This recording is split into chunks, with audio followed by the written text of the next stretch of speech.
بسم اللہ الرحمن الرحیم۔ السلام علیکم ورحمۃ اللہ وبرکاتہ۔ محترم حضرات، یہ آج کے اس تاریخی اجلاس میں جو تحفظ اوقاف کے عنوان سے منعقد ہو رہا ہے، امارت شریعہ اور امارت شریعہ کے عالی وقار امیر شریعت حضرت احمد ولی فیصل صاحب رحمانی دامت برکاتہم کی فکر مندی اور کوششوں کا یہ مظہر ہے۔ حضرات، اوقاف کی اہمیت اور اسلام میں اس کا کیا مقام مرتبہ ہے اور امت مسلمہ کو اس سے کیا فائدہ پہنچ رہا ہے اور ماضی میں کیا فائدہ پہنچا ہے،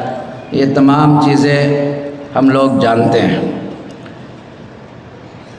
اس وقت جس کی وجہ سے یہ اجلاس بلایا گیا ہے اور جس میں ملک کے کونے کونے سے ملت اسلامیہ ہندیہ کے بڑے بڑے علماء اور مفکرین اہل دانش تشریف لائے ہوئے ہیں، وہ یہ ہے کہ اوقاف، اسلامی اوقاف کی جو افادیت ہے اور اس کی جو اہمیت ہے اس کو ختم کیا جائے قانون کے ذریعے سے۔ اگرچہ جو فائدہ پہنچنا چاہیے تھا اوقاف سے وہ نہیں پہنچ رہا تھا، لیکن اس کی افادیت سے انکار بھی نہیں کیا جا رہا تھا، انکار بھی نہیں کیا جا سکتا ہے۔ اور ابھی اس سے پہلے جو قانون کے ذریعے سے ترمیمات ہوئی تھی، ان ترمیمات کی وجہ سے افادیت میں اضافہ ہوا تھا، لیکن اس وقت ایک سازش کے تحت اور ایک پلاننگ کے تحت اوقاف کو ختم کرنے کے لیے بل لایا جا رہا ہے اور بل لایا گیا تھا اور پھر ابھی جو ہے اس کو زیر غور میں ڈال دیا گیا ہے۔ تو یہ اس سے پہلے بھی اسی طرح قانون کے راستے سے بھی بہت ساری چیزوں کو ختم کی گئی، مسلم پرسنل لاء میں مداخلت کی گئی اور پھر اسی طرح کا یہ مرحلہ درپیش ہے۔ تو اللہ کا شکر ہے کہ امارت شریعہ اور اسی طرح ملک کی جو موقر تنظیمیں ہیں، خاص طور پر all India Muslim personal law board, جس میں تمام تنظیمیں، تمام مسالک، تمام ادارے اور تمام مکاتب فکر شامل ہیں، وہ اس کے لیے بہت فکر مند ہے اور سرگرم ہے۔ اور ابھی شاید پرسنل لاء بورڈ کے جنرل سیکریٹری صاحب بھی تشریف لائیں گے، اور یہ جتنی تنظیمیں ہیں، چاہے جمعیت علماء ہو، پرسنل لاء بورڈ ہو یا اہل حدیث تنظیمیں ہوں، یہ سب کے سب اس بات کے لیے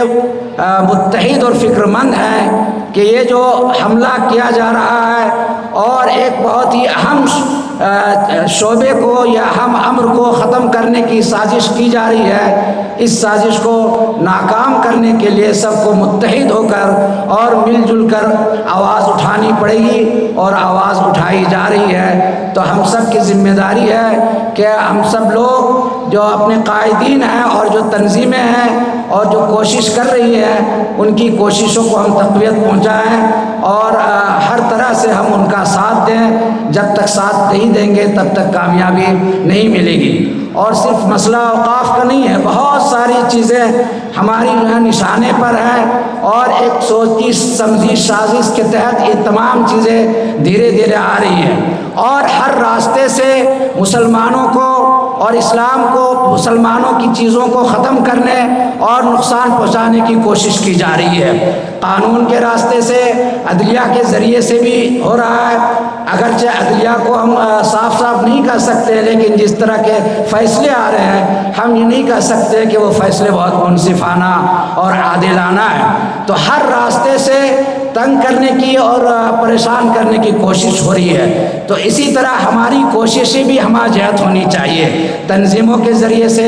تعلیم کے راستے سے، سیاست کے راستے سے۔ جب تک ہم ہمہ کوشش نہیں کریں گے اس وقت تک ان سازشوں کا مقابلہ نہیں کر سکتے ہیں۔ اور سب سے اہم بات یہ ہے کہ ہم متحد ہوں، اتحاد جب تک نہ ہو اور دل سے اتحاد جب تک نہ ہو، صرف دکھاوے کے لیے یا یہ کہ اسٹیج پر صرف ہم بیٹھ جائیں ساتھ میں، تو یہ اتحاد کافی نہیں، بلکہ دل سے اور بہت ہی اخلاص کے ساتھ جب تک ہم متحد نہیں ہوں گے، جب تک ہماری تنظیمیں متحد نہیں ہوں گی، جب تک ہم متحد نہیں ہوں گے، جتنے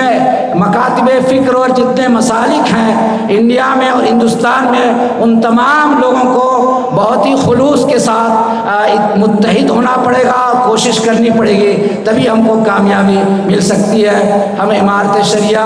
اور امارت شریعہ کے تمام ذمہ داران، خاص طور پر امیر شریعت صاحب دامت برکاتہم اور ان کے رفقا کو مبارکباد پیش کرتے ہیں کہ ایک وقت کی آواز پر لبیک کہتے ہوئے انہوں نے یہ کانفرنس بلائی ہے، اور بھی کانفرنسیں ہو رہی ہیں اور ہر میدان میں کوششیں ہو رہی ہیں تمام تنظیموں کی طرف سے۔ ہم سب کو چاہیے کہ تمام تنظیموں اور تمام اداروں کا تعاون کریں اور ہم سے جو مطالبہ ہو اس مطالبے کو پورا کرنے کی کوشش کریں۔ وآخر دعوانا الحمدللہ رب العالمین۔